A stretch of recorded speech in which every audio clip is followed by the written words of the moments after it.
नमस्कार, one India Hindi में आपका स्वागत है। देश में कोरोना वायरस के बढ़ते मामलों के बीच केंद्र ने अनलॉक लागू कर दिया है, लेकिन कुछ राज्यों में अब भी लॉकडाउन लागू है।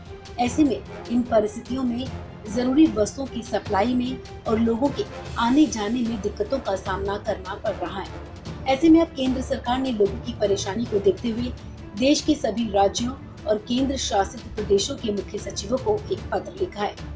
पत्र में केंद्र सरकार ने राज्यों और केंद्र शासित प्रदेशों की सरकारों को निर्देश दिया है कि वो अंतर्राज्यीय और राज्य के अंदर लोगों और वाहनों की आवागमन पर किसी भी तरह का कोई प्रतिबंध न लगाएं। केंद्रीय गृह सचिव अजय भल्ला ने पत्र में कहा कि हमें ऐसी जानकारी मिली है कि कई राज्यों के जिलों और बॉर्डर वाले इलाकों में प्रशासन की तरफ से कई तरह के प्रतिबंध लगाए जा रहे हैं। अनलॉक 3 के दिशा निर्देशों को याद दिलाते हुए अजय भल्ला ने राज्यों और केंद्र शासित प्रदेशों के मुख्य सचिवों से कहा कि ऐसे प्रतिबंधों से माल और सेवाओं के अंतर्राज्यीय आवागमन में दिक्कतें पैदा होंगी।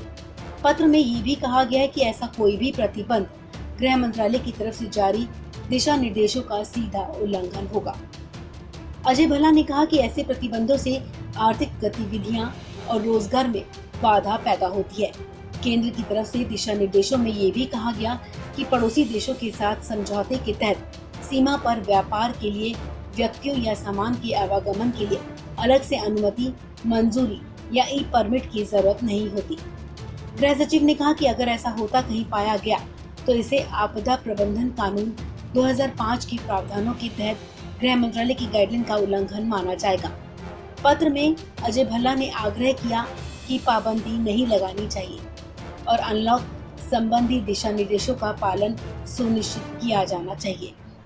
इस खबर में फिलहाल इतना ही। तमाम अपडेट्स के लिए बने रहिए वन इंडिया हिंदी के साथ।